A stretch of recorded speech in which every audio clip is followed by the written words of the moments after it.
Hi, hello, kumusta ka? Guys, dito na guys dahil sa daming nag-request sa atin ng recipe ng bibingka natin.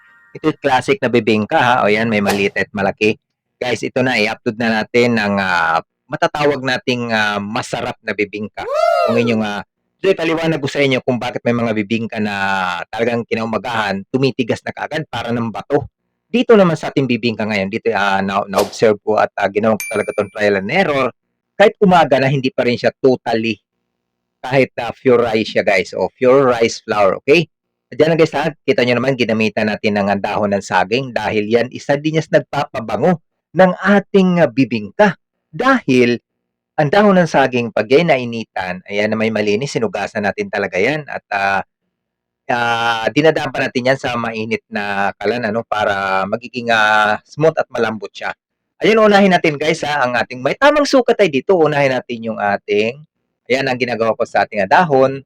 Kailangan talaga ma-secured natin yan at para hindi siya mapupunit at malambot natin siyang ihugis, bilog, para isapin natin yan sa ating molder ng cupcake or sa mismong ring ng ating bibingka na gagawin. Okay? Napakadali lang naman ito guys at saka kung makikita po ninyo, ito yung recipe natin talagang inaaral ko ito. Meron tayo ditong trial and error ano, sa ating recipe para makukuha talaga natin ang tamang lasa. Ito'y hindi katamisan unlike sa natitikman ko mga bibingka na talaga namang ang tamis. Ang mahal pa naman ng asukal. So katamtaman lang talaga. Ayan, nagbilog lang ako ng hugay sa bilog at yan ang ating isapin. O, dyan sa ating molder ng muffins. O, dyan, may maliliit tayo dyan. Ito ang ginagawa natin dito guys ha, kalahating kilo lang ito ha, or mahigit pa. Bali, 1:1 din.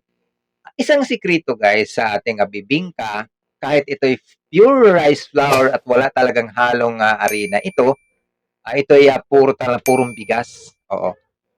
Ngayon, sa sa paglagay natin dito guys, sa paglagay natin dito, ayan ang ating gata ha. Titingnan natin mabuti. Basta guys, bawat patak ng ating ginagawa, kailangan talaga makikita natin ang tamang sukat.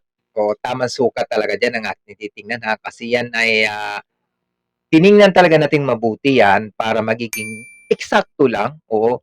At yan naman ay tunawin lang natin ng sugar natin. At yan isang eggs lang guys ang aking nilalagay ano sa ating kalahating kilo dyan sa ating rice flour. Oo. At hindi natin kalimutang salain din talaga kahit rice flour yan. Oo. Dito guys, may mga natuklasan ako dito. Baka mabibigla kayo dito sa inyong paghalo. Halimbawa, ang nakuha ninyo yung ating recipe, talaga namang titingnan yung mabuti kasi ang rice flour pala talagang matakaw sa tubig. Yes! Sobrang takaw talaga sa tubig pala ito. Kaya dito nag-a-adjust talaga ako, naghahanda ako ng pandagdag dito sa tubig. Ayan. Ito guys may ginagamit akong yeast dito guys oo.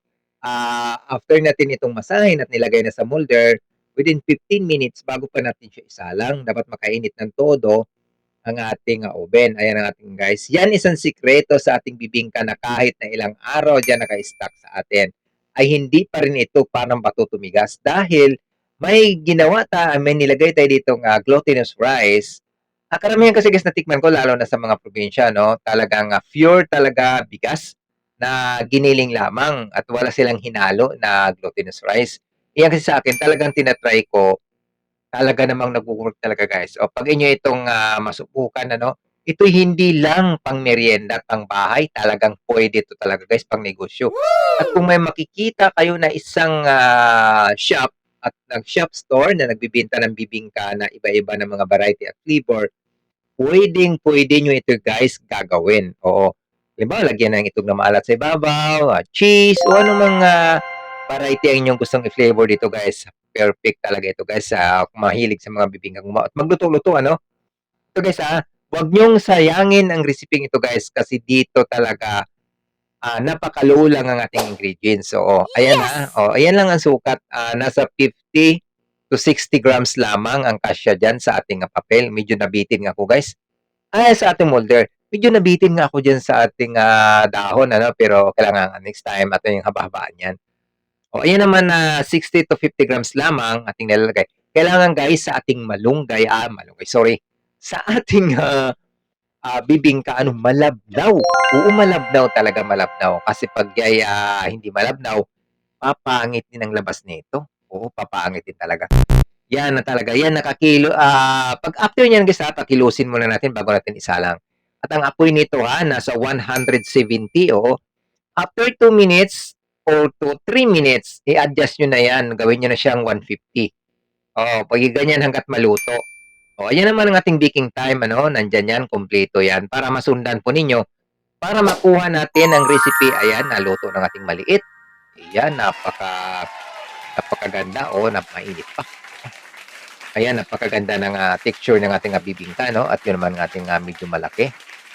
Ayan guys So maraming salamat sa inyong pagsubaybay sa ating mga baking tutorial videos, lalo sa ating YouTube channel, Learn Baking with SNJ Facebook page. At dito guys, sa ating bago, pinaka-latest na recipe ngayon, ang ating bibingka. Saan ka man ngayon mapunta, sa probinsya ka man, napakadali itong negosyo, sa syudad ka man, pwedeng-pwede dahil ito talaga ay tinatangkilik sa ating mga kababayan. Ayan, hinati na natin.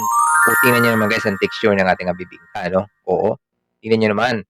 Talagang napakaganda. Dito pa tayo sa malaki. Ulitin natin yan. Kahit mainit-init pa yan. Di ba? Ang ganda. So sana guys makuha nyo ito at makapagbigay kayo ng feedback sa atin. Maraming salamat. Happy baking!